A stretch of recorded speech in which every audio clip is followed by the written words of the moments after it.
In this market of today, in 2022, if this were to come up as a purchase, we would walk away probably off this purchase here. We would actually get it for nothing in today's market.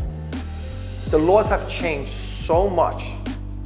It's made it so much difficult now in New York City and New York State to even run these buildings and even own them.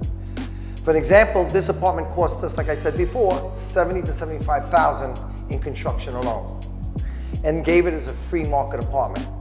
That law does not exist today in New York City.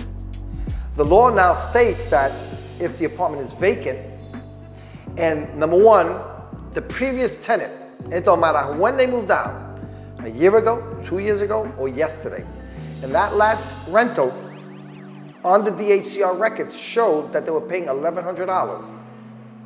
And most of these buildings, the conditions are garbage. Lead paint, doors that don't, it's a mess. You would have to renovate it. The laws today allow you now to do a renovation of $15,000. You can do more, but you will only get credit, number one, for only $15,000. Today in New York City, that's your bathroom. That's a cheap price to do a bathroom, right? So number one, you renovate just your bathroom, you're gonna get $15,000. That $15,000 credit that you have for construction and renovations will basically give you just $35 increase. So let's do the math. The rent was $1,100. That person moved out, doesn't matter. You bought the apartment, you bought the building, you will now renovate it and get $35. Imagine that you did this renovation like we did and it cost you $70,000 on the low end. And you to put $35 a month, I'll be passed away, my kids will be passed away, and my grandkids will still be waiting to reach the $70,000. That's why I will not lie to you and tell you that these buildings, they're not worth nothing, they're not worth much. Anybody tells you, anybody that gives you this hype that no, they're good, a good investment, please teach me now, after 40 years in real estate, to tell me where they're worth it. Because the amount of money of the agencies and the fees and all the price that you pay to own this, it's unbelievable. So looking at it now in today's market, these buildings are not worth much. I don't care what anybody says. When they say, oh, no, you got free market apartments. Yeah, but here's the law again that changed for free market apartments. The free market apartment is when the person moves out and then you free market and the person moves in. That is the only one that allows you to bring it up.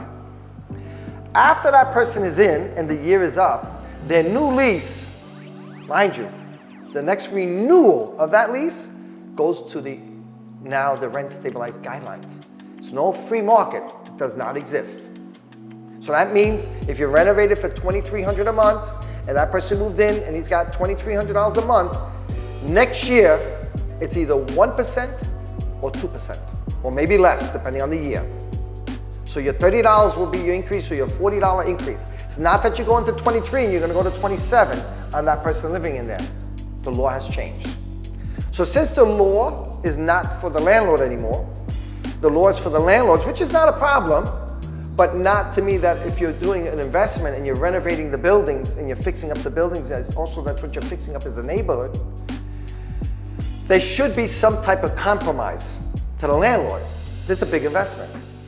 12 apartments at $70,000 to $75,000, do the math.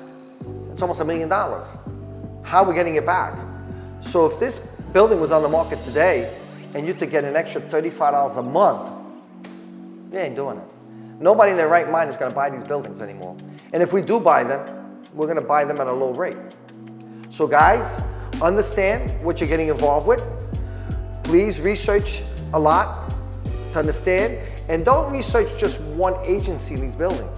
New York City is one of the most states that is one of the most lousiest states because there are too many agencies that are against you, and there are too many agencies that you need to go and rule. Their rules and their guidelines you need to follow. You don't supersede them, they supersede you. New York City has their own websites that you can go on and you can look at. If I forgot something, you can double check it, you can see it. It's been very important that you get involved. Remember, I'm saying this is the second level of real estate. This is when you do and you have a couple of years of experience and you want to buy one of these buildings, which is a 6-family and up.